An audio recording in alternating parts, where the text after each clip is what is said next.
बुटुलको गर्मी नपुगेर हामी जाँदैछौँ बसन्तपुरको गर्मी खान लागेर हामी पुगिसक्यौँ गोल्डपार्कतिर।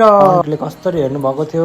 अब हामी स्कुटी पार्क गर्न गइसकेका छौँ। स्कुटी पार्क गरेर स्कुटीको डिक्कीमा हेलमेट राख्दैछौँ।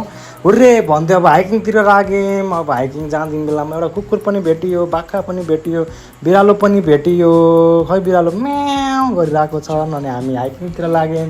हाइकिङमा जाँदै त बिचमा कति मजाको भ्यू देखेको थियो र हामी इन्जोयमेन्ट लिँदै इन्जोय गर्दै आनन्दले हिँड्दै थियौँ। र हामी क्लिप चाहिँ बनाउन छोडेको थिएनौँ किनकि हामीलाई क्लिप बनाउनु एउटा मेमोरी हो भन्ने तरिकाले राखेका थियौँ। त्यसपछि हामी मस्त बसेको थियौँ, मस्त भ्यू हेरिरहेको थियौँ र भाइ उफ्रिन लागेको थियो। अनि हामीले भ्यू पनि हेऱ्यौँ, काँक्रा खायौँ।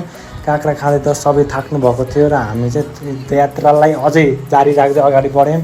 अनि हामी फाइनल्ली पुगियो हाम्रो डेस्टिनेसनमा। अनि हामी आएर हेऱ्यौँ, भ्यू खिच्यौँ, भिडियो बनायौँ, रमाइलो गऱ्यौँ। अनि एउटा भाइलाई टोपी उल्टे पारेर लगाइदियौँ। अनि बोतलमा पानी भऱ्यौँ, मुख धोयौँ, पानी पियौँ, सबै गऱ्यौँ। अनि हामी अब यसो फेरि फर्किने बेला भयो। अब भ्यू हेर्दै घोडा पनि थियो है बाटोमा, खै घोडा पनि हेऱ्यौँ। आहा कस्तो मजाले बसेको थियो। अनि हामी घर गयौँ। By by.